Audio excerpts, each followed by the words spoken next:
saúde pública, nós temos que ver a prioridade de uma população. Não tenha dúvida que nós temos o órgão da vigilância sanitária, que nós respeitamos muito bem, e é necessário em nossa sociedade a vigilância sanitária. Como na Constituição já prevê, o órgão da sua responsabilidade, da sua fiscalização e a proteção do cidadão. E ela vem fazendo isso muito bem. Por outro lado, nós também temos entidades médicas, onde nós temos grandes professores, pesquisadores, responsáveis daquilo que prescreve ao cidadão que necessita dos produtos e medicamentos. Todos os medicamentos têm seus prós, têm contra. Em termos de saúde pública, eu dizendo aqui em relação à vigilância sanitária, vocês sabem que numa situação de caos, numa situação de perigo, em que a população fica exposta, nós não podemos aplicar as legislações de códigos em termos de local para se fazer o atendimento, em local para se fazer a vacinação, em local em que você possa dar pelo menos uma assistência de imediato para que isso não se torne um caos. Então, muitas vezes regras caem. Por quê? Por necessidade ao atendimento ao paciente, atendimento ao cidadão, atendimento ao ser humano. E nós derrubamos essas regras, por quê? É necessário para aquele momento. Como diz uma profissional que esteve aqui agora, falando em relação ao aumento de medicamentos, o Dr. Valmir já explicou, aumento do consumo de alimentos, nós estamos no momento em que o governo federal está estimulando e faz muito bem no sentido de que o cidadão possa comer melhor, possa ter melhor acesso às alimentações. Isso é muito louvável. É obrigação, sim, nossa, de dar atendimento a quem não pode comer. Mas isso também está causando essa morbidade toda em relação ao ganho de peso, senhores. Nós precisamos analisar isso num contexto de saúde pública. Se eu estou estimulando ao meu povo comer mais, para ganhar mais peso, não tenha dúvida que eu também tenho que ter mais cuidado com a consequência desse estímulo que eu estou fazendo ao meu cidadão. Então, veja bem, o parâmetro eu estou dando, mas de repente eu vou ter que tirar alguma coisa que eu estou provocando de dano. É isso que eu acho que nós temos que ponderar. Porque no momento em que a saúde pública está sendo quase ameaçada por atitudes louváveis de um centro de vigilância, nós entendemos. Mas, por outro lado, nós pedimos também que esse centro de vigilância entenda também aqueles profissionais que atendem essa população necessitada de um pare, de um brecar, porque senão ele vai adoecer com certeza em menos de uma década. E década em relação à medicina, gente, é uma coisa muito grave. Vocês sabem disso, nós todos somos profissionais de saúde. Então, como o Dr. Valmir diz, se aumentou o consumo dessas substâncias, não tenha dúvida. No momento, eu vou fazer um parâmetro para vocês, no momento que o Olistat também perder a sua patente, que hoje custa quase R$300, vocês vão ver, o pessoal da farmacovigilância, vocês vão ver o aumento do consumo do Olistat de uma forma disparada, como aconteceu com os catecolaminérgicos, como os serotoninérgicos. Então, isso está dentro de uma lógica explicada. Então, nós estamos defendendo, de um lado, os professores, do outro lado estão os senhores toxicologistas, os senhores que pertencem a unidades de saúde pública. Nós estamos discutindo assim exaustivamente, cada um mostrando o seu lado. E com toda a razão, com todo o aparato documental, mas tem também o outro lado do equilíbrio. Então nós pedimos, em termos de Conselho Federal de Medicina, Conselho Regional, que haja um bom consenso e não de uma forma radical, que talvez possa ocorrer decorrente dessa nossa reunião no dia de hoje.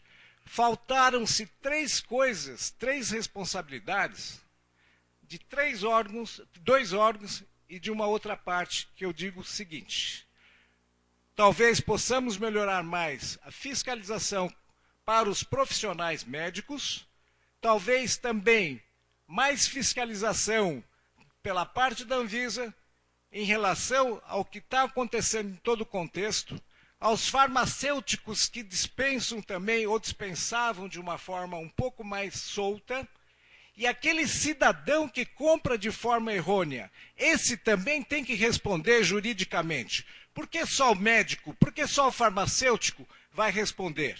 Mas e aquele cidadão que já sabe que está comprando de forma errônea e que está aumentando essa quantidade de problemas que estão trazendo nessa discussão no dia de hoje. Então, existem 3 errados, sim. Aquele que prescreve errado, aquele que vende errado e aquele que procura errado. Então, a Anvisa, recentemente, colocou o receituário B2. Eu pergunto a vocês, diminuiu ou não diminuiu? Não, sim. É por isso que eu estou colocando. Não, diminuiu muito. Quem trabalha na farmácia sabe disso. Então, atingiu o objetivo inicial do órgão regulador? Atingiu. Gente, então foi uma norma tomada, dirigida, com objetivos? Foi. Conseguiu-se parte desse objetivo. Então, eu estou deixando uma sugestão aqui a vocês hoje à tarde, porque antes de tomar talvez uma atitude radical, prejudicando aquele que é o final, que é o paciente, que com certeza vai ter problemas em breve, e hoje, em que o momento que o governo promove uma forma mais racional de gastos em relação à saúde, no sentido de promover mais a saúde pública, a prevenção de doenças crônicas, no momento que eu deixo solta essa população de obesos, que vocês viram cientificamente quantas doenças ele traz atrás dessa doença chamada obesidade, o que acontece? Você vai provocar mais gastos, provocando mais gastos, a saúde vai requerer mais dinheiro. E se vai requerer mais dinheiro, eu vou tirar da segurança, vou tirar do ensino, vou tirar do meio ambiente, para desviar alguma coisa que, em termos de saúde pública, que é mais urgente, eu poderia ter dado um break. Então, é uma ponderação que eu peço a todos. Muito obrigado.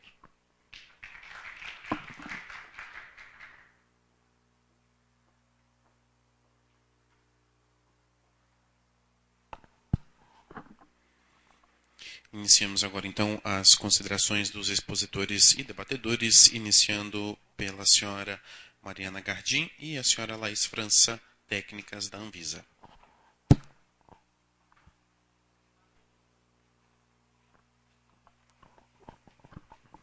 Bom, vou ser breve, vou só reforçar o que foi falado pelo professor Anthony, né?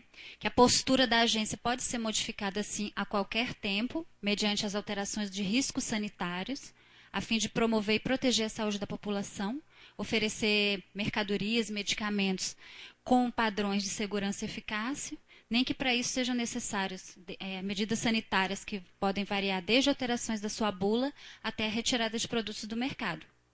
Obrigada. Convidamos agora o Dr. Henrique Suplicy, da SBEM.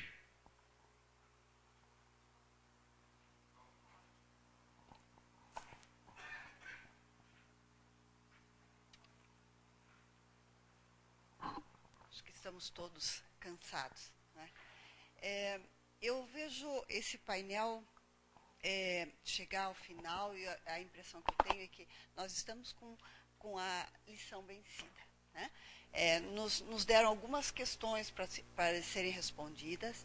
A SBEM e a BESO responderam essas questões sob o nosso ponto de vista e nós estamos satisfeitos com o tipo de resposta que nós demos.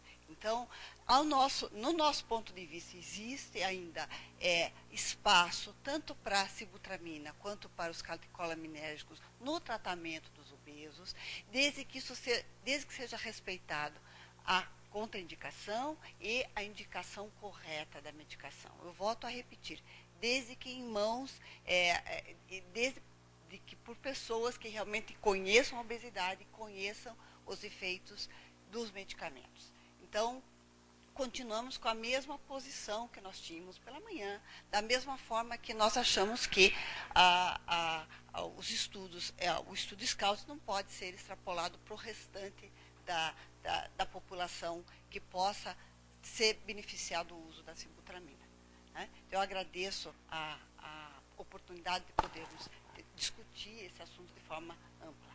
Obrigada. Convidamos agora o Dr. Vanderlei, da AMB. Bom, então, Dr. Álvaro Atalá.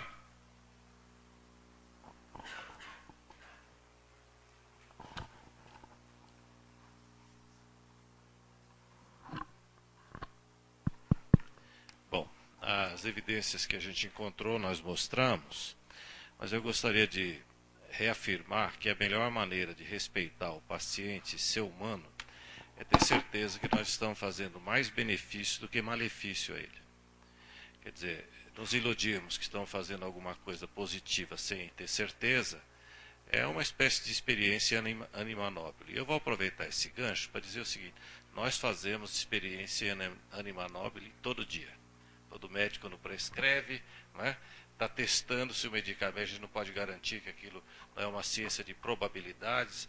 A gente sempre tenta, humildemente, aumentar a probabilidade de acertar e reduzir as chances de errar, de ter efeito adverso, de não funcionar, e aí a experiência é muito importante. Então eu acho que a gente deveria ter estudos de fase, além de 2, 3 e 4, né, ter estudos de fase 3,5. Quer dizer, depois de aprovada uma droga, tivesse grandes coortes, né, de pelo menos 100 mil pacientes. Veja, todos esses casos seriam resolvidos assim. 100 mil pacientes sendo seguidos, tá certo? E comparado com o grupo controle, né, ao longo de 2 ou 3 anos, para depois você ter a segurança de que aquilo, se os efeitos adversos ou insegurança houver, se ela é palatável ou não diante do risco da doença, né? Minha preocupação no dia a dia é sempre saber se o que eu estou fazendo reduz o risco do paciente ou não aumenta o risco do paciente. Queria lembrar também que a história, eu respeito todas as experiências, eu tenho grandes experiências em algumas áreas, que experiência às vezes não é só suficiente. Por exemplo, o uso de reposição hormonal na mulher, que foi prescrito a milhões de mulheres e custou ao Brasil quase 2 bilhões de dólares por ano, não é? Foi baseado numa experiência fabulosa, estudos observacionais super animadores, promissores. A hora que se fez o ensaio clínico, se viu que aquilo aumentava 30 desfechos, como a gente viu aqui hoje, de AVC, infarto, tromboembolismo, não é? Câncer de mama invasivo, 30 por 10 mil. Em cada 10 mil aumentava 30. Será que isso é relevante em relação ao placebo? 30 em 10 mil parece nada, não é? Pois bem, mas tinha 10 milhões de mulheres tomando a droga nos Estados Unidos.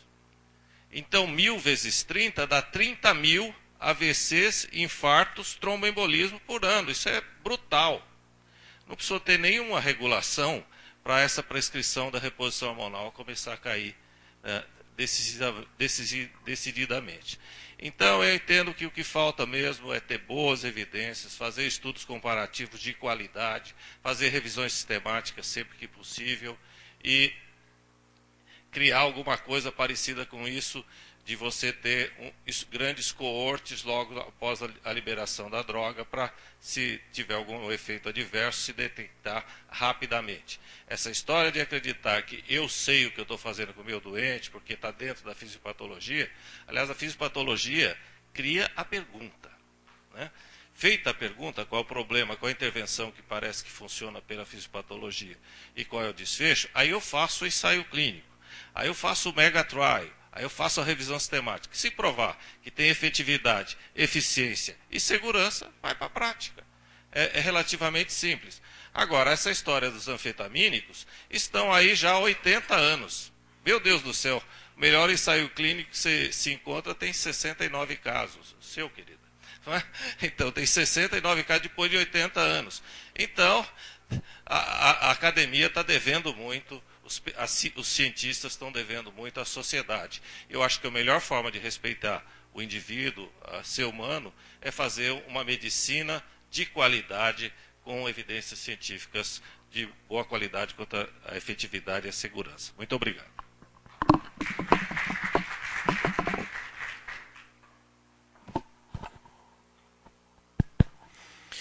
Tem a palavra agora a doutora Cíntia Cercato.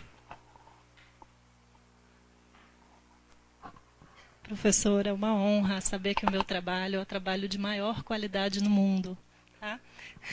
Sobre as drogas catecolaminérgicas. E eu quero contar um pouco a história desse trabalho, tá? Para vocês. Eu sou, como eu falei, eu sou médica do grupo de obesidade há 10 anos e há 7 anos eu coordeno grupo de tratamento clínico. A experiência clínica